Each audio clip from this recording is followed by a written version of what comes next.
what looks like the last question of the night. Hello. Hi. Hi, what's your name? Jacob. And how old are you, Jacob? 9. You're 9! Jacob, I was 9 when I first discovered the universe, or actually, the universe discovered me. Right? I was in a planetarium, and the lights went out, and the stars came out, and I was 9, and my head exploded. It didn't literally, my brains weren't over the seat. You wouldn't be here if it did. Yeah. So, you have a question? Yeah. Okay. Why don't the humans just shoot a chunk of random material at the asteroid Apophis and to either destroy it or get it out of the collision course with the Earth? I mean, why don't we just bump it out of the way, is what you're saying? Yeah. Yeah, okay. Basically. So here's the problem.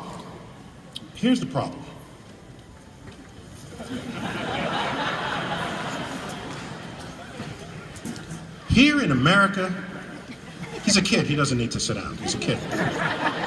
I'm a grown-up, I need to sit down. Here in America, we have a lot of bombs and stuff like that, and we're really good at blowing stuff up. And we're not as good at knowing where the pieces go afterwards. So suppose you go and blow it up, and here's this huge asteroid, now it breaks into 2 chunks. So now that map is not just a chunk burying the west coast of the United States. Now another chunk goes and hits the Atlantic Ocean and buries the east coast of the United States. Now you have to evacuate 2 coasts. So, yes, you want to completely destroy it. That's just harder to know how to do it effectively. So you nudge it. That comes to the second part of my question, which is, oh, okay. Why don't they just shoot like a chunk of rock at? Just go, okay, this is the clipboard is the asteroid, and this is the chunk of rock. And then You have a clipboard? No, folder. No, it's cool. You carry around a clipboard. I'm just saying. Okay, this is the chunk. It just goes near, and it just floats off into space and hits like the sun. Okay. So here's another problem. We don't really know for sure how strong the asteroid is in its material. So for what's an example? Let's say there's a big pile of dough on the table. Let's just not money dough. I'm talking about cookie dough. Yeah, like cookie dough. Cookie dough, or better yet, bread dough. Okay. So now I want to move the dough out of the way. And I take my 2 fingers and I push it. What happens to my fingers? They go inside the dough. They don't push the whole dough because the dough is not. It's a non-Newtonian solid. It is a non-Newtonian solid.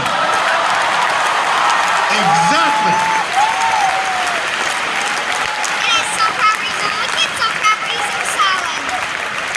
You try to push it, it absorbs your push.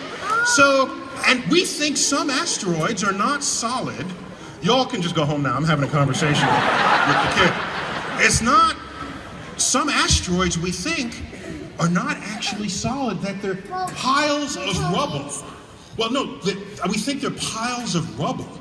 But how would it stay together? From its own gravity. That's the thing. So its gravity kind of holds it together as a pile of rubble, but you push over here, this rubble goes away, and this rubble stays. So we don't want to risk the future of our species thinking that the asteroid is a solid object that we can just push. Now, you want to get rid of it, and like I said, you want to push it and shove it into the sun? There are hundreds of thousands of asteroids out there.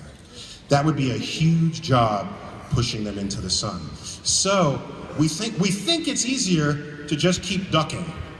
Okay? Now I have a second thing. Why don't they just take a huge sheet of metal? Yeah. Even if it's a non-Newtonian solid, when it hits it, it'll solidify, and then the chunk of metal won't just go in.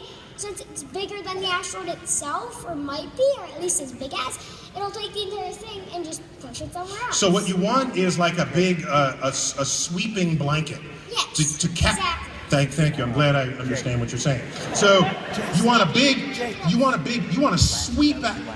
just sweep away all the bad stuff. Maybe one day that's what we'll do. I foresee a future, and you're the right age that you could lead this.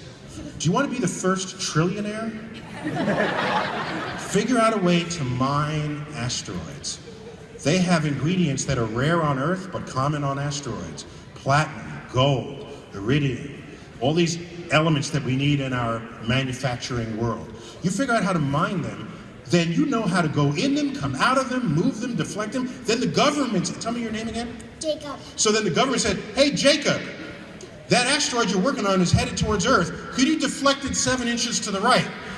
And you say, oh, sure, Mr. President, and you move it 7 inches to the right, or Madam President, you move it 7 inches to the right, and so once you know how to go to asteroids, manipulate them, mine them, move material back and forth, then the solar system becomes your sandbox. You can move things around, and there's no longer any fear of impact. And you will not be one of these idiots who were interviewed when the asteroid was coming saying, I'll go get drunk on the beach, because you will figure out how to save the world. Thank you, Jacob. And thank you all. Thank you all. Get home safe.